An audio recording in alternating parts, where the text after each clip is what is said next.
If you're looking for a Trezor wallet and wonder which model to get in 2026, this video is for you. I'll compare the Safe 3, the Safe 5 and the Safe 7 to show you how they differ. Before we compare the wallets, let's talk about why Trezor. There are of course other cold wallets out there, Ledger is the biggest name, but here's the big difference. Trezor is fully open source, their code is public, anyone can look at it and verify that it actually does what they say. Ledger, however, their tech is closed source. You can't see what's running on the device, you just have to trust them. So Trezor doesn't have that problem. Now let's take a look at the wallets. The Safe 3, costing around $79, is Trezor's most affordable model. It's small, connects via USB-C to your computer or to Android phones. You use these two physical buttons to navigate in the Trezor Suite program or mobile app. Security-wise, it has the EAL6 Plus secure element chip. That's the standard chip most cold wallets use these days. It keeps your private keys locked and protected. One downside is that the Safe 3 does not fully work on mobile for iPhone users. Another downside I've seen some people mention is that it's too small and therefore making it less smooth when making transactions. But that does not bother me. For basic cold storage, if you just want to hold, this wallet does everything you need, and at $79 it's an affordable way of getting Trezor security.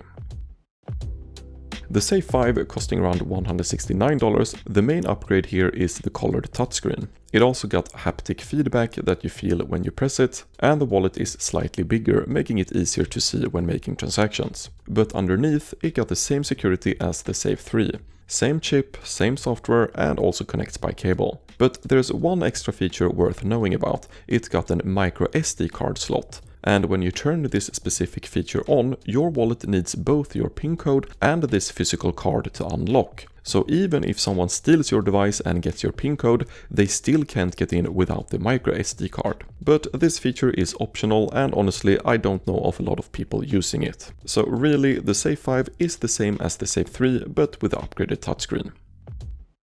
Now, the Safe 7, costing around $249. This one's on a different level with many upgrades. First, it's wireless and works on both computer, Android and iPhone. Also, I noticed that the connection with the Safe 7 is instant and works smooth, while the Safe 3 and Safe 5 I need to unplug and re-plug the cable a few times to connect.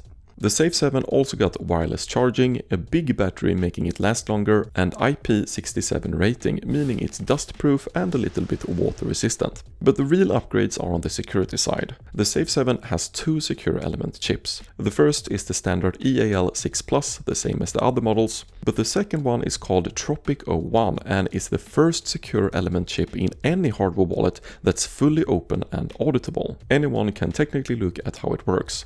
And on top of that, the Safe 7 is quantum ready. Now, quantum computers that could actually break encryption doesn't exist yet, but when we need to start updating to quantum resistant security, Trezor can just push a firmware update to this wallet, so then you won't need to buy a new device, which is nice.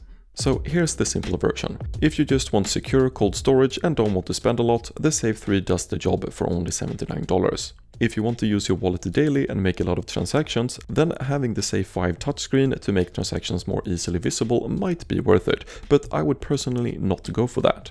But if you want the most secure, most future-proof wallet out there right now, it's the Safe 7, especially if you use an iPhone. Alright, that's the breakdown, and if you got questions, drop them in the comments. Thanks for watching, and I'll see you in the next one. Bye bye.